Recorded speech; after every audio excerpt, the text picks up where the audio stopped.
Nah, karena itu ibu-ibu sekalian, jadi sekalian, anak-anakku sekalian, kalau seandainya kita pertemuan satu kali satu pekan, entah hari Rabu, entah hari Kamis, entah hari Sabtu, itu nggak mungkin rasanya kita bisa menghafal 7 ayat. Satu ayat aja udah berat gitu. Makanya diperlukanlah aplikasi ayat ini.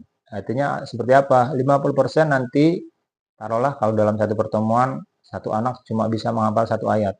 Ya satu ayat diajarkan oleh pembimbing dan pendampingnya, saya maupun kakak Lulu ya, yang mengajarkan, saya yang mendampingi, bisa diajarkan satu ayat dengan cara-caranya, metode-metodenya. Nah, ayat yang berikutnya sisanya kan harus dihafal sendiri di rumah. Nah, itu biasanya saya, kakak Lulu mengajarkan, memerintahkan untuk semua yang sudah ikut program, setiap 2 jam sekali itu mendengarkan bacaan dari aplikasi ayat itu. Ya, bacaan ayat yang sedang dihafal, contoh Al-Baqarah ayat 6. Dia mendengarkan setiap 2 jam sekali surat Al-Baqarah ayat 6. Kalau sudah hafal, pindah ke ayat ke-7. Begitu juga, setiap 2 jam sekali, dengarkan sampai hafal. Tapi ibu-ibu juga nanti tolong bantu di murojaah ya, artinya setelah mereka hafal, dites lagi. Hafalannya udah bagus, benar belum sesuai dengan apa yang ada di Al-Quran, atau masih salah barisnya, pengucapannya, atau salah kalimatnya, susunannya, dan sebagainya. Jadi ini sangat penting. Kok rasanya susah ya Bi yang menghafal gitu? Enggak, ini kita di awal penyesuaiannya aja. Nanti setelah berjalan menjadi kebiasaan, keseharian, anak-anak itu jadi gampang. Bahkan nanti, kayak anak saya dulu tuh cerita, di satu hari bisa satu halaman, menghafal 5 halaman. 5 halaman itu, nah ini begini ya, ada Quran. Satu hari bisa begini kalau udah mahir ya. Di awal-awal, 1, 2, 3, 4, 5. Satu hari bisa sampai 5 halaman. Padahal di awal satu ayat aja kita ngap-ngapan istilahnya, setengah mati itu untuk bisa menghafal. Ya, itu ada proses panjang untuk bisa menghafal satu hari satu ayat, satu hari bisa jadi 2 ayat, dan seterusnya setengah halaman sampai 1 halaman, dan seterusnya ada prosesnya. Di awal kita tekankan mereka menghafal yang nyaman aja dulu. Jadi menikmati menghafal itu. Jadi aktivitas lain di samping main dan sebagainya, biasanya kalau bahasa Betawi itu gerendengnya orang penghafal Quran itu bukan nyanyi lagi. Kalau kita kan yang tua-tua biasanya tuh senang nyanyi kan sambil di kamar mandi atau sambil nyangin sayuran, sambil nyuci, nyanyi-nyanyi itu. Kalau penghafal Quran nanti gerendengnya atau bersenandungnya pakai ayat dia. Itu bahkan jalan kemanapun mulutnya bergerak-gerak terus dalam proses menghafal. Itu luar biasa kalau udah sampai ke situ.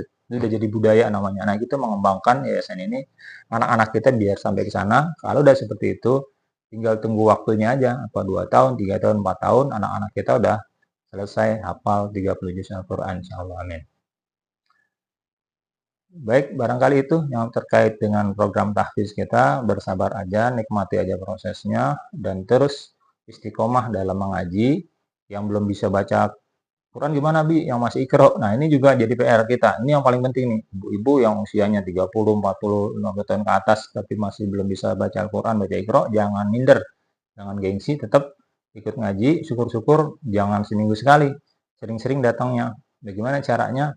Ya nanti dikasih tahu caranya sama gurunya, sama Bu Ela ya terutama, dan sama yang lainnya yang membantu mengajar. Oh ini satu hal, jadi yang mengajar nanti yang utamanya Bu Ela, tapi yang udah pinter-pinter seperti bahkan ada Bu Neti ya yang guru ngaji juga, itu bisa membantu. Ada juga Bu mamanya Farid ya, Mama Farid itu bisa membantu, dan yang lainnya itu membantu yang dalam proses tadi belum bisa membaca Al-Quran. Nah, yang sudah bisa membaca Al-Quran gimana? Ya masuk ke kelas menghafal nanti dengan ketemu dengan anak saya dan saya, kita yang membimbing dan mendampingi proses penghafalan itu sampai kapan? Sampai ajal ibu-ibu. Sampai kita meninggal, kita dalam proses menghafal dan mengulang-ulang hafalan. Karena setelah ada proses menghafal, kita naik lagi proses menghafal mutkin namanya. Menghafal 30 juz Al-Quran itu seperti hafal Al-Fatihah. Setelah itu yang menjaga hafalan itu sampai kita meninggal. Itu yang kita cita-citakan begitu ya. Jadi bukan sekedar hafal 30 juz. Baik, itu tentang menghafal. Yang terakhir tentang hitan. Kita ada program hitan di bulan Desember besok. Tanggalnya menunggu aja. Pastiannya menunggu jadwal liburan anak-anak yang mau dihitan. Nah, buat yang masih belum dihitan, belum sunat, itu silakan mendaftar. Mungkin sampai 5 orang kali kita akan biayai maksimal ya. Sekarang baru 2 orang, tapi nggak apa-apa, berapapun. kita kerjakan karena bergabung dengan anak-anak duafa yang lain dari RT lain. Nah, sekarang udah ada 2 orang dan insya Allah dalam hitan itu nanti akan dipersiapkan di samping dibantu biaya hitannya, disediakan pakaian untuk hitan barangkali yang pantas dan hadiah barangkali buat yang di hitan. Rencananya si uang mungkin akan dikasih kepada yang hitan, jumlahnya nanti disesuaikan aja. Hal lain juga nanti kita akan mengadakan selamatannya di masjid sini nih, mengundang para imam kita untuk baca doa, baca surat Yasin dan sebagainya. Seperti biasa selamatan, ada makan-makan kecil di sini dengan beberapa jamaah dan pengurus masjid barangkali. Setelah itu ibu-ibu akan pulang, disediakan pula nasi kotak ya buat ibu-ibu bagikan ke tetangga-tetangga ibu di rumah nih untuk yang hitan aja ya. Sebanyak kurang lebih ya 30 bungkus cukup lah ya gitu. Jadi nanti tetangga tahu tuh bahwa anak ibu sudah dihitan. Nanti mungkin akan saya tempel nama siapa di situ di bungkus nasinya tentang yang dihitan dan penyelenggaraan. Baik, sementara itu video kali ini yang ingin saya sampaikan. Mudah-mudahan bisa diupload ini karena udah lama mau nggak upload di channel Yatim. Dari saya cukup sekian. Billahi taufiq walhidayah. Wassalamualaikum warahmatullahi wabarakatuh.